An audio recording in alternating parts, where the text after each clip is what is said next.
Chers spéculateurs, bonjour et bienvenue dans cette vidéo hebdo du samedi. Le mois de mai est clôturé et il se passe énormément de choses. Je vais analyser dans cette vidéo la plupart des classes d'actifs avec la bougie en mensuel. Ça va nous permettre de prendre vraiment de la hauteur, de comprendre les dynamiques de cycle parce que ce que Trump a mis en place pendant le mois d'avril a été complètement éliminé par la plupart des classes d'actifs. Et ça veut aussi dire des nouvelles grande prise de position, notamment moi pour mon hedge fund que je suis en train de créer, et je vais vous partager tout ça dans cette vidéo. Vous allez voir, il y a vraiment des choses intéressantes qui sont en train de se mettre en place, et je vais aussi vous partager certaines notions de psychologie sur la notion de vouloir avoir raison et juste vouloir gagner de l'argent. Ce sont deux notions qui n'ont rien à voir ensemble lorsqu'on est sur les marchés financiers. C'est parti. Analyse du Bitcoin, donc le BTC, ça y est, en mensuel, là on arrive, on est à quelques heures de la clôture, on est le 31 mai, donc on est à quelques heures de cette clôture en mensuel, qui est une clôture sur des nouveaux plus hauts historiques, on n'a pas clôturé au préalable sur des niveaux pareils, donc ça reste un signal extrêmement fort pour le marché des cryptos, à savoir qu'on est sur potentiellement une reprise de cycle. Alors, ça ne veut pas dire qu'on va reprendre ça en ligne droite et que ça va monter comme ça jusqu'au ciel, je ne sais où. Ça veut simplement dire que là, on a la preuve que les acheteurs sont de retour et que potentiellement, au cours des prochains mois, on va enfin pouvoir libérer un magnifique bull run. Et pendant plusieurs mois, on était quand même dans une zone d'incertitude avec les altcoins qui n'ont jamais décollé au cours de dernier bull run. Là, on était en train de se demander si ça y est, la hausse était terminée ou est-ce qu'on était dans une simple consolidation. Moi, j'ai toujours défendu la simple consolidation parce qu'on n'avait pas de retournement vif de la tendance. Et là, actuellement, ça y est, on a des choses qui nous permettent d'être de plus en plus optimistes sur l'évolution du marché des cryptos et notamment du Bitcoin au cours des prochains trimestres, enfin des prochains mois, voire des prochains trimestres.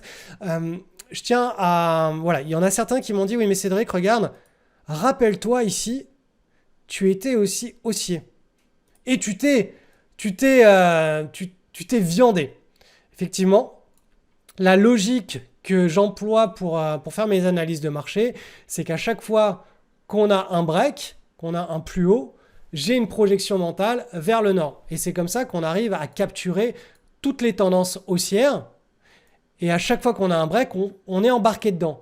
Mais bien entendu, ça marche jusqu'à ce que ça ne marche plus, jusqu'à ce qu'on fasse un sommet de marché. Donc là, en l'occurrence, là, on a une projection haussière. S'il y a des prises de position à faire, elles sont à la hausse. Et bien entendu, quand on souhaite spéculer, pour se prémunir de ce moment-là, eh bien, on utilise un stop loss. Donc là, si ça se retourne, on se fait sortir du marché et on attend le prochain breakout.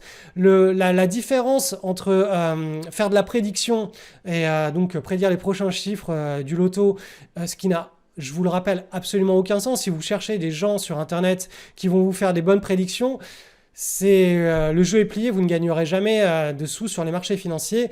La structuration mentale pour gagner de l'argent sur les marchés financiers, c'est simplement de s'exposer à des asymétries. Si vous partiez du principe que vous aurez raison une fois sur deux, ou même si vous êtes un extrêmement bon analyste 2 fois sur 3, il faut que juste pendant ces 1 fois sur 2 ou ces 2 fois sur 3, encore une fois, vous ayez des gros décalages à la moyenne, et les moments où vous avez tort, 1 fois sur 3 ou 1 fois sur 2, exactement comme là, ce qui s'est passé pour moi, eh bien vous ayez tort faiblement. Donc avec un petit stop loss assez proche en attendant un nouveau signal de prise de tendance. Ce nouveau signal, rappelez-vous, boum, ici, nouveau signal sur la cassure ici, nouveau signal sur la cassure ici. Donc tout ça vous prenez, enfin tout ça on prend jusqu'à ce que ça ne marche plus.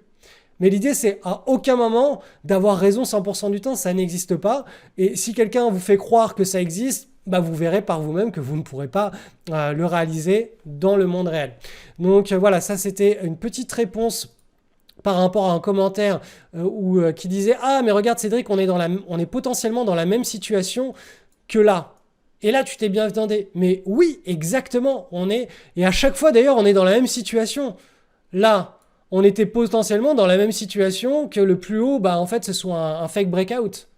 Donc, c'est tout le temps, c'est pour ça que cette gymnastique de vouloir avoir raison, qui est vraiment associée à notre système occidental, à l'école, de toujours avoir des bonnes notes, d'avoir raison, des bons résultats, ça ne s'applique pas sur les marchés financiers. Le système que j'ai mis en place personnellement hein, pour mon futur hedge fund sur les cryptos, il a raison que 33% du temps. Hein, c'est un système de suivi de tendance. Pour le moment, je ne peux pas encore le mettre en place parce que c'est sur des échangeurs et je ne vois pas comment est-ce que je peux sécuriser encore tout ça de manière propre et nette. Parce que moi, sur mon compte perso et tout ce que je vais faire auditer pour le hedge fund, on est sur des comptes titres et des ETF. Donc, j'ai pas accès au top 20 des big caps du moment. C'est que sur les échangeurs que je peux avoir accès à ça. Mais le jour où j'aurai trouvé une structuration pour pouvoir sécuriser tout ça, voilà, ce sera le modèle que je partage d'ailleurs dans Crypto Surfer Academy. Ce sera le modèle que j'utiliserai. Et ce modèle-là n'a que 33% de trades gagnants. Pourquoi encore? Et les performances, vous l'avez vu hein, dans la conférence que je vous ai distribuée sur ma chaîne YouTube il y a 2 semaines, qui explique ma nouvelle aventure sur la deuxième partie de ma vie, hein, Hedge Fund Manager. Les performances sont juste exceptionnelles. Mais encore une fois, 33% de trades gagnants. Donc voilà, essayez de réfléchir à ça pour structurer votre approche de la spéculation. Le but, ce n'est pas d'avoir raison sur les marchés financiers, c'est juste de gagner des sous. Donc il faut trouver une approche, une structuration qui vous permette d'exploiter les marchés sans que ça vous touche personnellement parce que vous avez eu raison, donc vous êtes le plus fort, ou vous avez eu tort, donc vous êtes le dernier de la classe. Allez, on passe à l'Ether, donc l'ETH, un magnifique mois de mai avec un beau rebond. Donc toujours dans cette logique, hein, on attend la cassure d'un nouveau plus haut historique, hein, de ce pivot pour avoir accès à cette vague 5 qui pourrait nous amener sur le haut de ce grand canal haussier. Je vous rappelle que là, cette structure, je vous l'ai déjà mis en hebdomadaire, j'ai passé ça en hebdomadaire, c'est potentiellement une énorme épaule, tête, et là on aurait l'épaule à venir de continuation de tendance. Donc d'autres appelleront ça un triangle chartiste, donc ce sera dépendant de comment ça va se structurer là, la volatilité, mais voilà moi l'image mentale que j'ai, rien n'a changé hein, depuis 1, 2, 3, 4 semaines, on est toujours sur cette même logique, et sur le XRP, hop là, donc le Ripple, on est toujours sur la construction de ce petit triangle chartiste. Donc là, en mensuel, ça fait 1, 2, 3 mois, on a très peu de volatilité. Donc une consolidation qui est la bienvenue sur les ATH. Et donc le jour où cet ATH cassera, s'il casse, hein, on aura potentiellement un nouveau top départ pour quelque chose qui devrait faire beaucoup de mal à tous les haters du XRP. Encore une fois, je n'ai aucun affect hein, envers le XRP. C'est pas que j'aime ça ou je déteste ça. C'est juste que, de mon point de vue, c'est un crypto-actif dont le cycle a un très très très gros potentiel. Quand on lit les charts sur cet actif, il a un potentiel assez énorme comparativement à beaucoup d'autres crypto-actifs. Donc, XRP reste toujours extrêmement sexy et il se comporte de manière de la manière dont on aimerait qu'il se comporte pour qu'il puisse exploser à la hausse. Donc on arrive à la fin du mois, ce qui signifie que comme chaque premier du mois, eh bien je vais faire des arbitrages pour mon portefeuille All Weather Impulsion. Je vous rappelle que c'est le noyau dur de mon futur hedge fund et que je partage en direct live mes prises de position. Donc là, pour tous ceux qui ont souhaité rejoindre l'aventure All Weather Impulsion, vous avez déjà dans votre espace de formation mes prises de position pour la prochaine séance de bourse et ça commence à se réveiller. Donc je vous rappelle que vous avez à la fois donc le All Weather Impulsion, donc là vous allez voir il va y avoir des prises je vais prendre position sur des actions américaines et sur certains ETF. Et il y a aussi les prises de position sur le benchmark où ce n'est que des ETF. Donc ces deux portefeuilles sont mis à jour une fois par mois. Vous pouvez, si vous voulez, les reproduire. C'est mes prises de position pour mon track record qui sera audité pour la création de mon hedge fund. Et je vous ai mis vite fait là à jour les courbes sur un an glissant. Donc ça, c'est le impulsion. Donc on est à 25% de rentabilité sur un an glissant. Le max drawdown a été à moins 9%. Et vous voyez, la crise Trump a été très correctement absorbée. Les marchés actions sont en train de se reprendre. Donc potentiellement, on va pouvoir re-rentrer dans une phase de croissance. Et le benchmark, qui lui ne comprend que des ETF, vous voyez qu'il a un comportement beaucoup plus régulier et moins volatile, mais il a aussi moins de performance à la clé puisque je n'utilise que des ETF et pas des actions pour booster la performance de ce all-weather. Donc pour tous ceux qui ont rejoint l'aventure, eh bien connectez-vous à votre espace de formation et vous aurez accès à mes prises de position pour l'ouverture de la séance de bourse américaine. Et bien pour tous les autres, vous pouvez toujours rejoindre, on est sur une offre de lancement pour ceux qui souhaitent m'accompagner pendant cette aventure. Je publie en temps réel, donc chaque mois, mes prises de position. Donc fini les questions de timing sur l'ETF Bitcoin, sur l'ETF Or, sur les actions à choisir, sur les matières premières. Voilà, tout est automatisé de manière quantitative. Il y a les stats, tout est en place. Donc ça vous permet d'avoir vraiment un portefeuille qui a un potentiel de performance sur le backtest qui est extrêmement pertinent. J'étais encadré par un hedge fund manager pour créer tout ça. Et lui, ces performances-là, il les a en réel auditées avec des centaines de millions de dollars. Donc j'ai pas fait quelque chose comme ça à l'arrache. C'est pas du tout un plan marketing. C'est mon nouveau plan de carrière professionnelle et voilà, il y a une partie de mon patrimoine qui est investie dessus pour tout simplement la création de mon hedge fund d'ici 4 à 7 ans. Donc le lien de cette page est en description et je vous rappelle que tout en bas de cette page, vous avez accès à la conférence Mon aventure pour créer mon hedge fund. Donc c'est une conférence qui dure 2 heures et je vous explique tout en détail sur cette nouvelle aventure. Allez, j'en profite pour faire un petit détour sur le dollar américain, puisqu'avec le refinancement de la dette d'ici le mois de juillet, beaucoup de catastrophistes, de collapsologues annoncent une dévaluation du dollar de l'ordre de moins 30, moins 40, moins 50%. Je vais essayer de juste maintenir, encore une fois, l'analyse graphique. Pour le moment, le dollar, qui est coté contre un panier de devises, est sur un support très important. Donc vous voyez, cette zone-là, c'est une zone de polarité. Avant, c'était une résistance. Le dollar américain n'arrivait pas à la passer, il l'a cassé et maintenant cette zone sert de support. On est venu s'appuyer une fois dessus, une deuxième fois, une troisième fois, là on est une quatrième fois dessus, donc c'est une zone, c'est pas un point exact. Donc là vous voyez qu'on clôture le mois de mai sur ce niveau-là avec ce qu'on pourrait appeler potentiellement un point d'inflexion.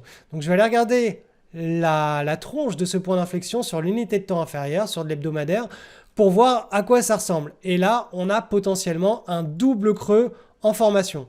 Donc vous le voyez, on a ce premier creux qui est formé, hop, et là on aurait le deuxième. Donc pour que le dollar puisse rebondir, il va falloir tout simplement qu'on casse ce petit pivot en hebdomadaire. Et là, on aurait un scénario qui prendrait à contre-pied tous les collapsologues et toutes les attentes du marché, à savoir le refinancement de la dette, etc., l'effondrement du dollar. En général, tout ça est déjà bien pricé à l'avance et j'ai l'impression que ça a été quand même bien pricé là pendant cette vague de baisse. On a bien pricé cette histoire de refinancement avec des taux qui sont plus élevés que ce que Trump s'attendait à obtenir avec son histoire des tarifs. Donc, là, de mon point de vue, tant que ce support tient, tant qu'on est en train de créer un point d'inflexion qui aurait l'allure d'un double creux, on peut rester extrêmement optimiste sur un retour à la moyenne du dollar américain face à un panier de devises. Bien entendu, si on commence à évoluer en dessous de ce grand canal ici haussier, alors je peux vous le mettre en pointillé, c'est là où les choses pourraient se compliquer davantage. Mais pour le moment, on n'y est pas du tout. Cette histoire de breaker le canal, ce canal-là, on n'y est pas du tout. Donc, on reste sur la tendance de fond. La tendance de fond, c'est que le dollar se renforce. On le voit, c'est ce qu'on appelle la théorie de dos. C'est des hauts plus hauts et des creux plus hauts que les anciens creux. Donc là, dans cette logique, c'est le scénario, moi, que je privilégie sur le dollar face à un panier de devises à l'international. Donc là, actuellement, effectivement, Trump a tenté le tout pour le tout, de manière à pouvoir refinancer comme il peut. Mais là, on sent qu'on arrive quand même à un point où ça passe plus, quoi. On a du mal à faire baisser le dollar. C'est le scénario à l'image T. Peut-être que dans un mois, mon scénario aura changé. Si on commence à évoluer bien en dessous de ce petit rond en vert, mon scénario aura peut-être changé, mais pour le moment, c'est le même scénario, la même image mentale que je garde à l'esprit pour le dollar. Allez, l'or côté contre du dollar américain, regardez-moi cette magnifique clôture en mensuel, donc le mois de mai étant terminé, on peut se rendre compte d'une chose, c'est qu'on a exactement le même type de comportement en ce moment que ce qu'on a déjà eu ici au mois de décembre et au mois de novembre, et ici au mois de juin et au mois de mai, à savoir une très faible volatilité pendant les phases de consolidation suivies de mouvements haussiers. Donc on a ces hausses qui sont très impulsives, suivies de 1, 2, 3 mois de stabilisation avec très peu de volatilité.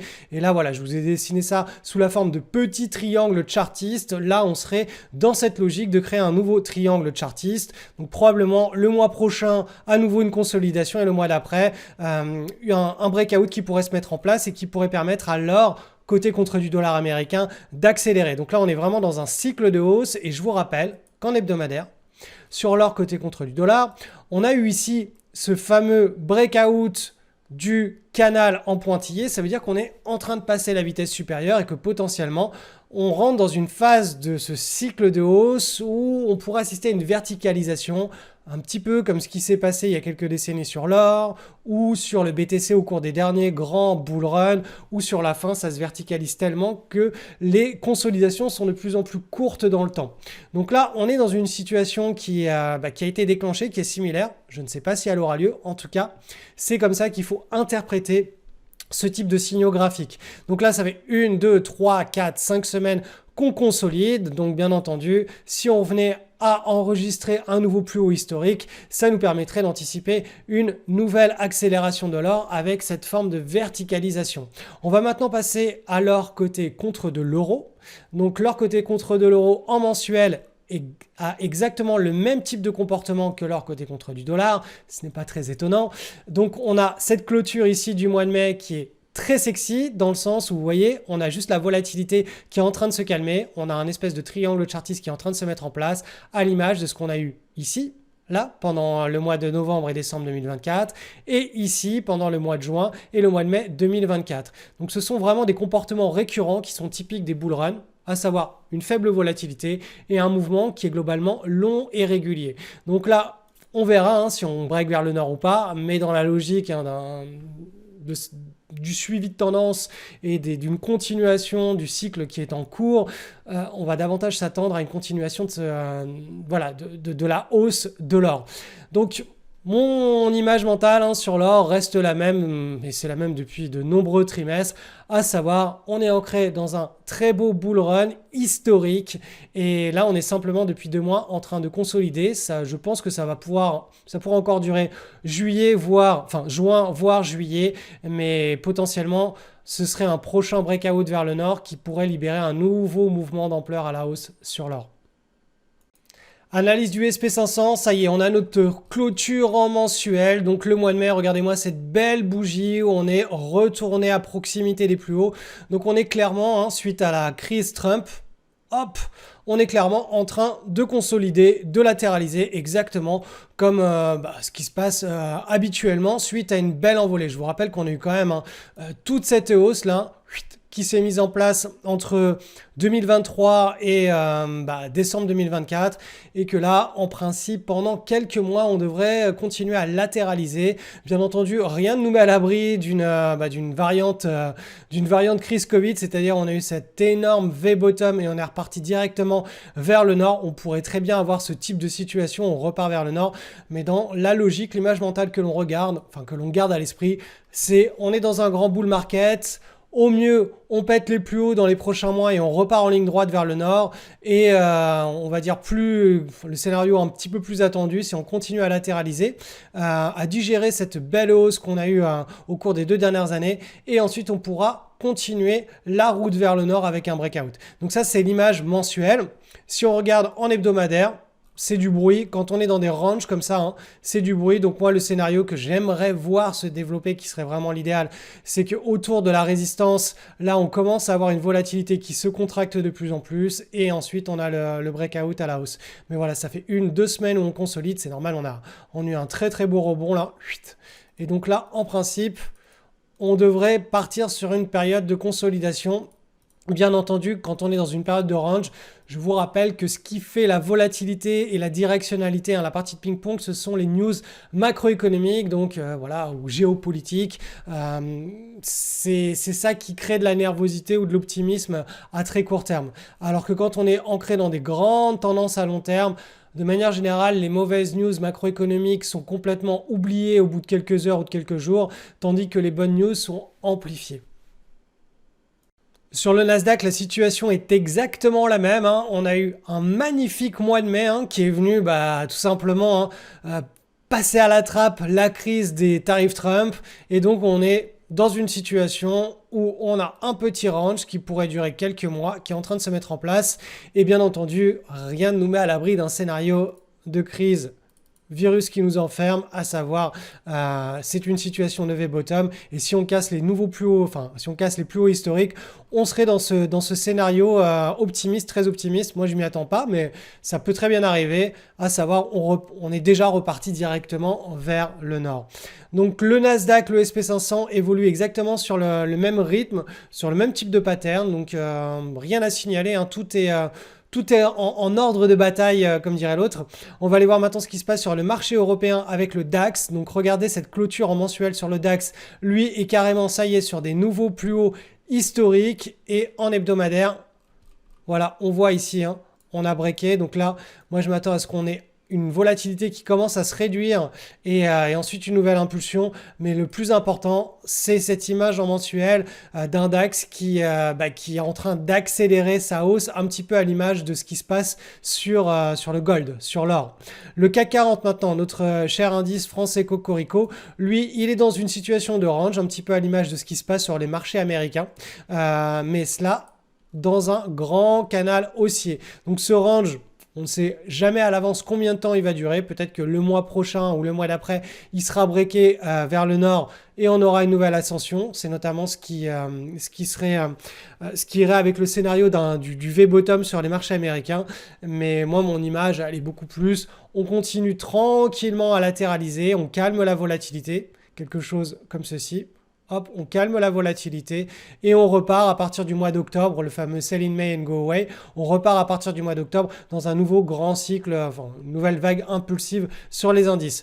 Donc, dans tous les cas, je reste optimiste sur les marchés financiers, non pas parce que j'ai des croyances particulières, simplement parce que l'analyse des cycles fait qu'il n'y a aucune raison de passer négatif ou comment dire, de croire dans les discours des collapsologues. Je rappelle que les collapsologues, enfin, ça fait des décennies qu'on les entend, tout va s'écrouler, tout va s'effondrer.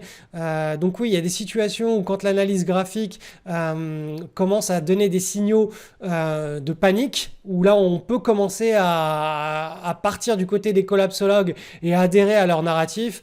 Mais là, en l'occurrence, il y a absolument aucune raison de paniquer ou de croire que les marchés financiers vont s'effondrer. Pour le moment, on est beaucoup plus sur l'image opposée, une image où il faut rester très optimiste. Donc, dernier petit rappel, hein. Ce week-end, vous avez mes arbitrages sur mon portefeuille All Weather Impulsion, mais aussi sur le benchmark ETF. Hein. Donc, ce sont les deux portefeuilles que j'audite pour la création de mon hedge fund. Ce sont les noyaux durs. Il y en a un troisième et qui n'est pas accessible à vous parce qu'il y a beaucoup trop de transactions.